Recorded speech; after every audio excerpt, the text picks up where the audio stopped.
Tonight, we're going to go over just a brief overview uh, what Admiralty is in the United States Constitution.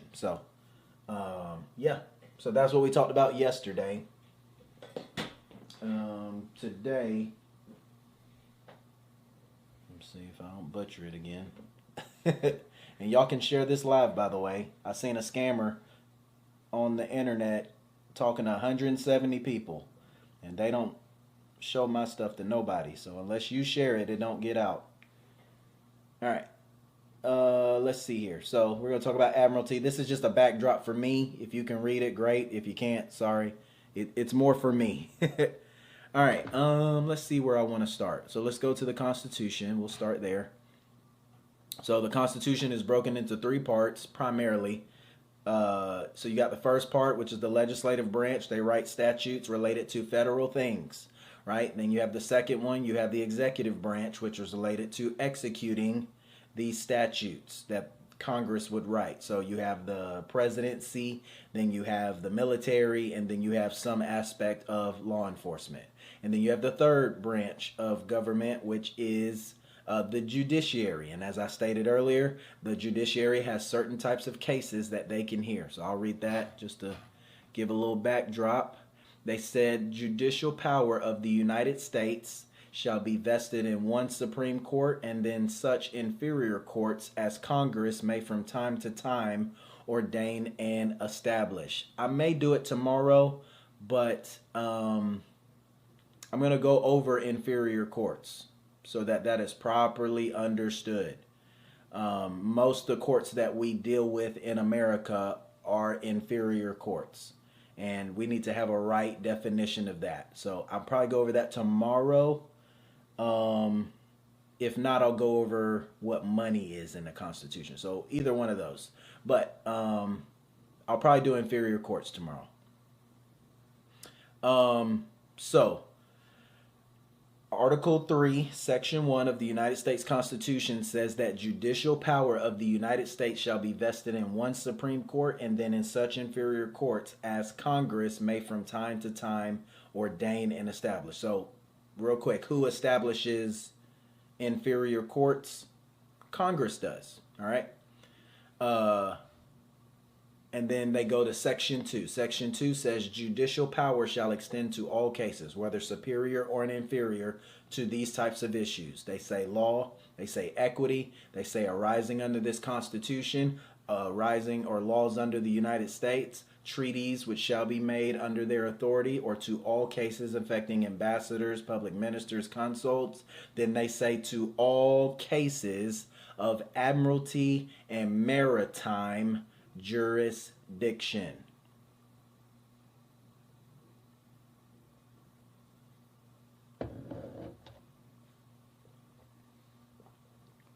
Let me go to the definitions of admiralty. I think that'll help me paint the picture better. All right, so what is admiralty? That's always the question. Whenever you hear a question of law, whenever you hear anything related to government or law, the right question, or the first thing that should be done, is for you to define the term. All right, say define the term. Any scammer or anybody on the internet supposedly talking about a topic that is related to government or law or in the media or in your face, ask them to define the term. Our job is not to be believing random people on the internet. Our job is to rightly define the words that we are using. So you have permission to scrutinize, to question everything. Define the term, because people use words every day. We have no clue what they mean. All right. So first of all, what is an admiral?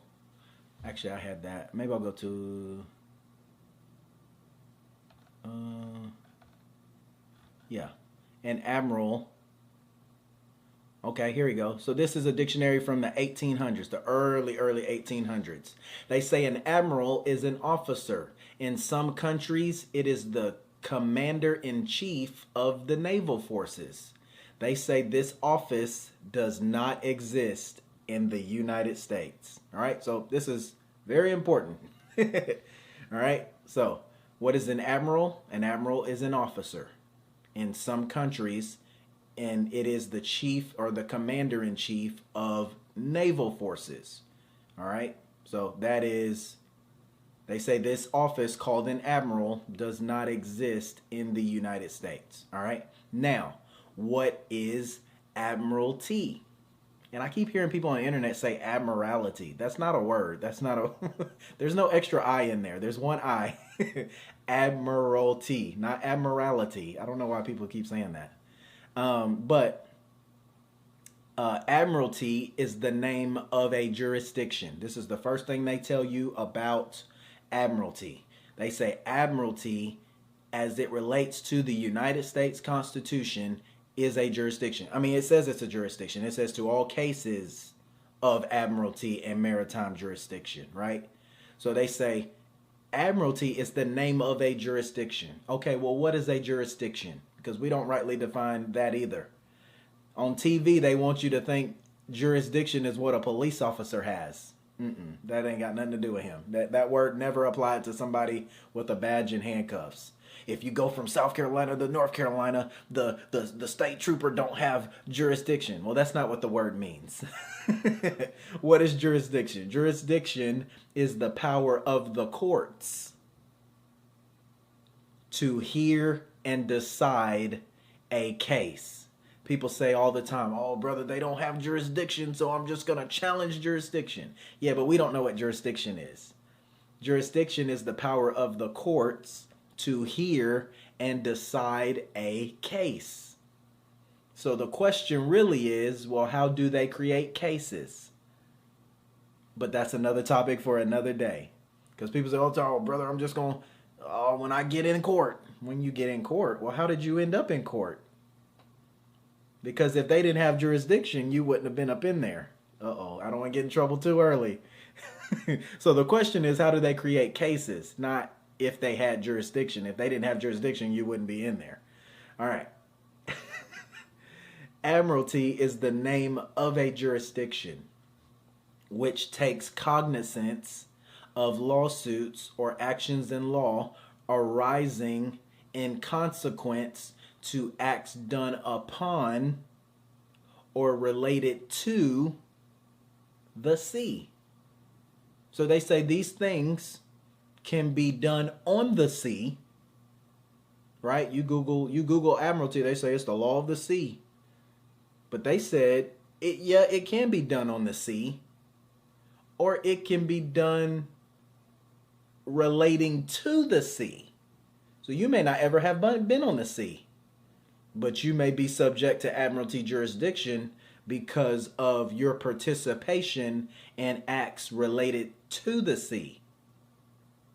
Does that make sense? And then they give you a what they call a semicolon. The semicolon says, or in other words, this admiralty thing takes cognizance of all transactions and proceedings relative to commerce and navigation. Relative to what? To commerce. Somebody say commerce in the comment section. Relative to commerce. Remember, I just went over it. There's only one type of court that can hear commercial cases, and that's an admiralty court.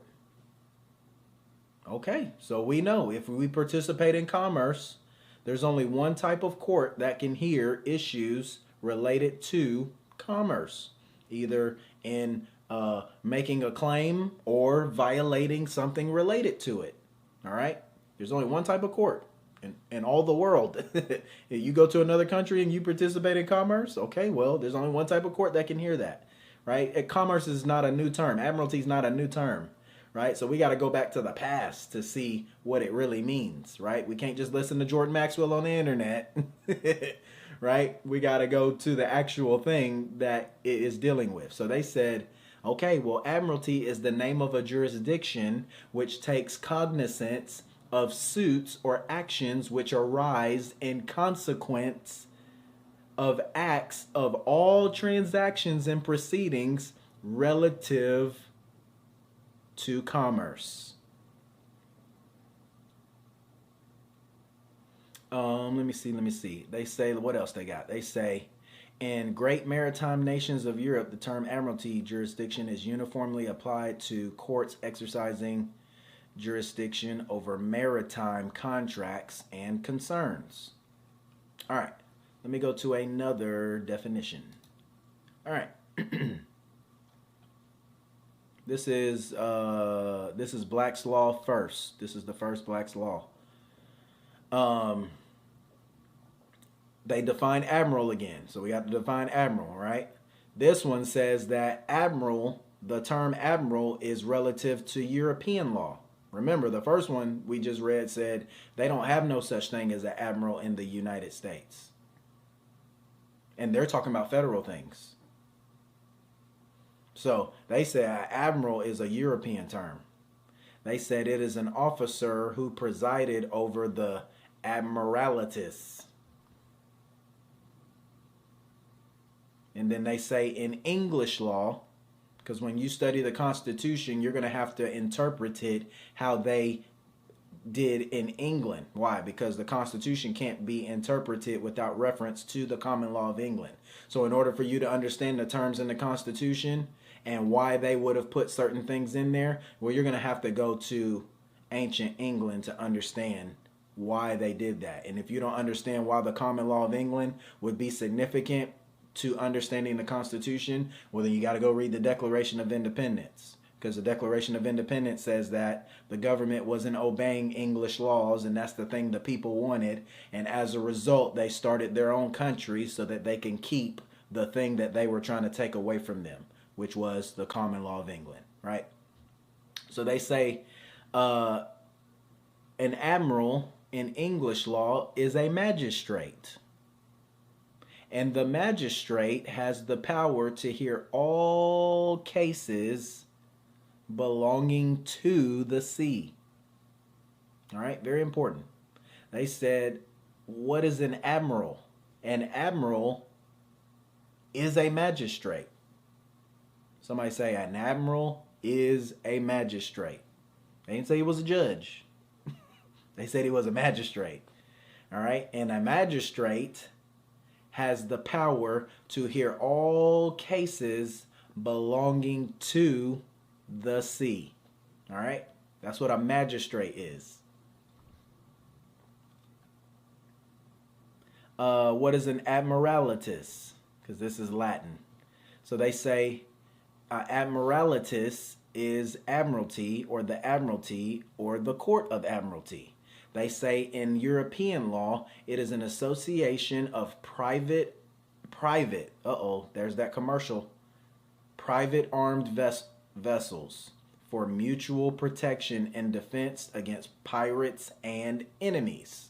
All right, so an admiralties in Latin is admiralty or the court of admiralty. All right, so what is a court of admiralty? They say in European law, because remember, we read the definition. They don't have no such thing as a admiral in the United States. I got a lot of cameras I'm looking at. So this court of admiralty is an association of private armed vessels for mutual protection and defense against pirates and enemies. All right? Now, what is the definition of admiralty in Black's Law Dictionary? The first one, which came out in 1891. They said a court exercising jurisdiction over maritime causes and commerce and navigation. There we go. There go that word commerce again. So, what type of court can hear issues of commerce?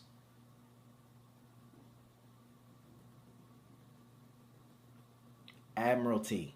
Not admiralty, admiralty. So they said this admiralty is a court exercising jurisdiction over maritime causes, or commerce and navigations, or controversies arising out of acts done upon or relating to the sea, and over questions of prize. All right. All right, here we go again. This is another dictionary from the 1900s. I think this is 1914. They said Admiralty. Now this one they give you a little story. They're gonna tell you.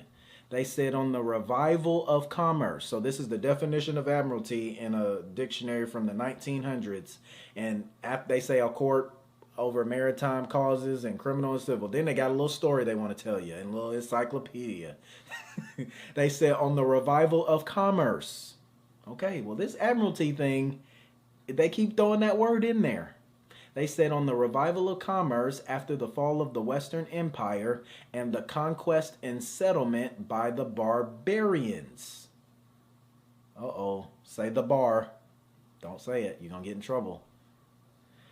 They said it became necessary that some tribunal should be established that might hear causes that arose out of maritime commerce. Ships. I got to remind myself to talk about ships. All right. They said it became necessary that some tribunal be established that might hear causes that arose out of maritime commerce. They said the rude courts they got me. Established that might hear the root courts established by the conquerors had properly jurisdiction of controversies that arose on land. Let me see, that's not what I want to read. They said to supply this want which was felt by the merchants. There we go, that's the word. So who established this? They said to supply this want on the revival of commerce which was felt by the merchants and not by the government. And not by the people. This is in this dictionary. I didn't come up with none of this. They said to supply this want, which was felt by the merchants and not by the government or by the people. They said the people didn't come up. They didn't want no Admiralty. They said we didn't create this. We don't know who these people are. They said the government didn't do this either. They said, we talked about it yesterday. Y'all remember we talked about commerce? And they said this thing is private. They said these people called the Phoenicians established this merchant. They said that these are not, the people didn't want this. The people didn't ask for this. They said this want, not a need. They said this want which was felt by the merchants and not by the government or by the people at large, along the coast of Italy and the northern shores of the Mediterranean Sea. A court of consuls was established in each of the principal maritime cities. Remember, we talked about the Maritime Sea or the Mediterranean Sea and all. You got Europe, Asia, Africa right there. Okay, well, these people called the Phoenicians established commerce or the merchants along these different. They created contracts with all these different things. All these different countries, all these different little nations along the coast. And they made one country do one thing. They made another one do this one. They say, yo, you don't want to obey? Well, we got the goons in this country. They're going to come handle that. They call them mercenaries. Every time you hear that word mer, like Admiralty, okay, well, that's all water. Every time you hear mara or market, okay, that's all sea. Right? They want you to think it ain't got nothing to do with water. It's all got to do with the sea. And the principles either upon or related to the sea, right? So they established this in the Mediterranean Sea, made all these contracts until they can be behind the scenes pulling puppet strings and saying, hey, you go do this for me because I need this obligation. I need you to go spy on these people so I can know what move they're going to make next. And we're going to create this language. Remember, we talked about this yesterday. They created this thing called phonetics. They created this thing called the alphabet. And they spread this language and this writing system so that they could encode different words and meanings inside of these different languages, right? So even if you speak a different language, even if you speak Spanish, okay, well that's all gonna go back there.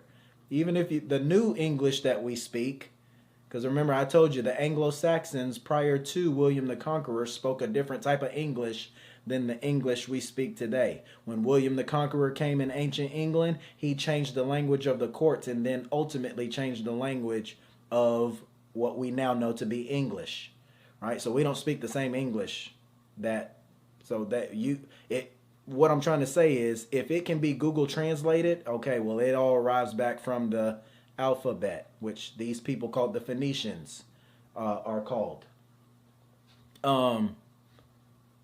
He said, are these our ancestors? It don't matter. It might be, it might not be. It don't matter to me. If you participate in them, you're subject to the same judgment that is coming to these people. All right. The Bible says that these merchants, that Yeshua, Jesus, kicked them out of the temple. He kicked out those that were buying and selling, and he upset the desk of the money changers. Okay. So if you want to associate with them, you get the same thing that's coming in the book of Revelation, in Revelation chapter 18. So I wouldn't want to associate with these people, because the Christ said he's going to kick out both the buyers and the sellers. He said both the merchants and their customers. Uh-oh. So they said they wanted these courts to be established.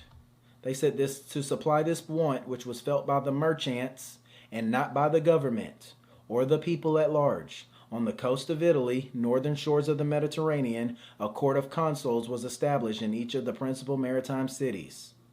And they say these customs of the sea, because remember, they're not, just because we don't know it comes from the sea, don't mean it ain't from the sea. They said these are customs that they used along these coastal communities. And they made these things, hey, this is how you do this, this is how you do that. And then they developed that into a body of private law. And as a result of being developed into a body of private law, I read it yesterday, they say anytime you hear principal and agency, anytime you hear insurance, anytime you hear bankruptcy, anytime you hear liens, anytime you hear stoppage, anytime you hear banking, okay, well, this is all private law from one group of people. This ain't for everybody. Everybody is not supposed to be participating in these things, right? So you're only subject to them if your participation in them is active. So they said they need a court to deal with this private body of law. They said, okay, bet. We got this thing called Admiralty. And they said these customs of the sea was borrowed from the Roman law.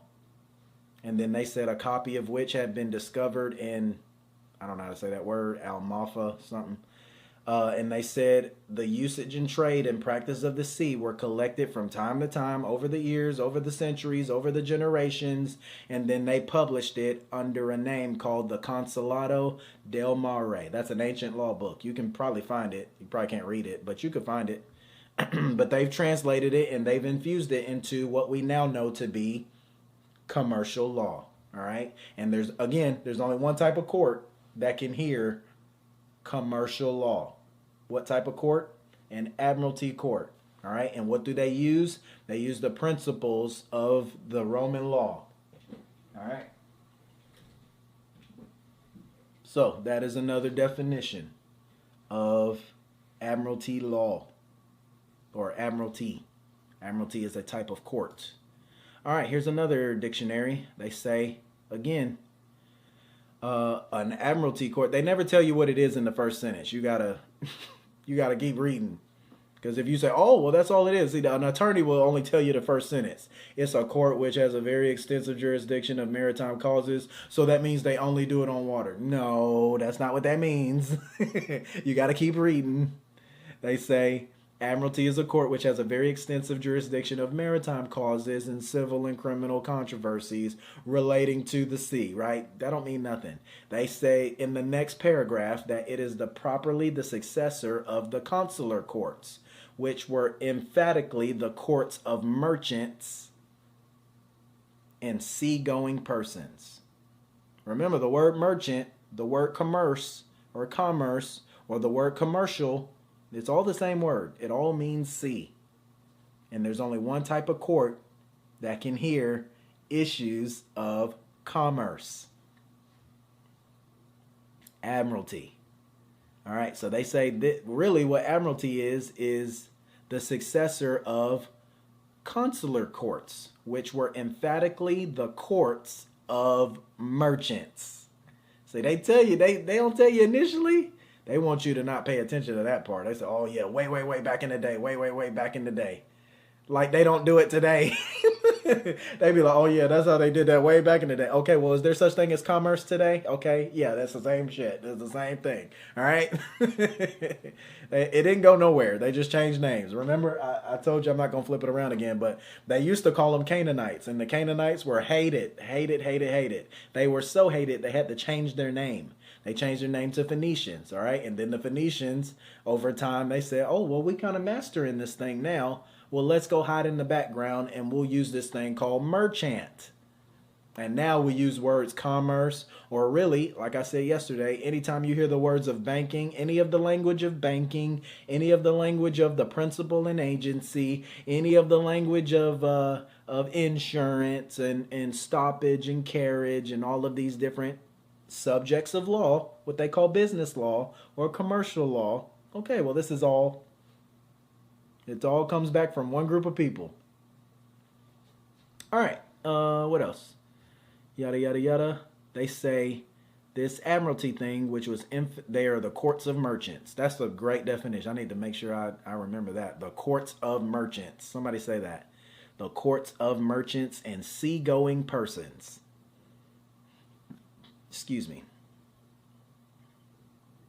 They say in American law, it is a tribunal exercising jurisdiction over all maritime contracts, torts, injuries, or offenses. So they say a maritime contract could just be anything relating to commerce. Oh, we're going to get in trouble. All right, let me see what else. I got another dictionary here. They got a word again. I already read that. But they say this admiralities thing is an association of private armed vessels for mutual protection. Remember, this is not public stuff. This is not for the public. These are from anytime this private body of law is used, there's only one type of court that can hear it. Does anybody get that? So anytime you hear something related to banking, anytime you hear something related to insurance, anytime you hear something related to agencies, okay, they say that language was not for everybody. That language was for a specific group of people. And anytime you hear these words, they say negotiable instrument. Anytime you hear the word negotiable instruments, that is not for your benefit. That is for some people who are behind the scenes, controlling it. They created it and they control it. And there's only one type of court. They're going to cut my head off one day. There's only one type of court that can hear these issues. Even if they don't call it Admiralty, the definition is the thing that is important. All right. They say traffic. All right. Well, traffic is a subject of commerce. Okay. Well, there's only one type of court that can hear issues of traffic. There's only one type of court that can hear issues of licensing and registration and the motor vehicle code. Uh-oh. Why? Because that's all private subjects of law. There's a private law. They said that's private. That's not for everybody. That's for people who participate. And if you participate, okay, well, there's only one type of court that you end up in. All right, so they say they're not going to define Admiralty in this dictionary. They're going to go to the word maritime. So they say if you want to know what Admiralty is, you got to go to maritime. So I went to maritime, and they say, sorry. Is my coffee done? Yeah, coffee cold. All right. They say this thing is pertaining to navigable waters, to the sea, ocean, Great Lakes, navigable rivers, or to navigation or commerce. See, they always be slipping it in at the very end. They don't want to tell you. They want you to read the first three. Oh, yeah, navigable waters, the sea, the ocean, And then they got this thing called commerce. Oh, that seems random. No, it ain't random. They put it in there on purpose. So maritime, there's no point where the word commerce is not related to admiralty and maritime jurisdiction. Okay, you get that? I know I'm beating a dead horse, but I hear scammers lie every day and they just repeat the same garbage. At least I can tell the truth 40 different times the same way. All right. So they say anytime you hear something related to the subject of commerce, there's only one type of court that can hear it. Maritime or admiralty court, which they say is the same thing. They say if you want to learn what maritime is, see the word admiralty. You want to know what admiralty is, see the word maritime. All right. And then what else? They say they got this thing called maritime bills. They got maritime causes of action. There's another one I was looking for. They got a maritime contract. Here we go. Oh, there we go. What's a maritime contract? Oh, a contract related to business of navigation. A contract whose subject matter is related to the navigation of the seas or to trade and commerce. All right, you get it? I know it's annoying. Oh, he keeps saying the same thing. Yep, because that's how it works. That's how you learn stuff. You got to see it a million times and like, oh, I'm putting the pieces together. All right. They say it again. What's a maritime court? A court exercising jurisdiction in maritime causes, one which possesses the powers and jurisdiction of a court of admiralty. All right, bet. So I've knocked out all the definitions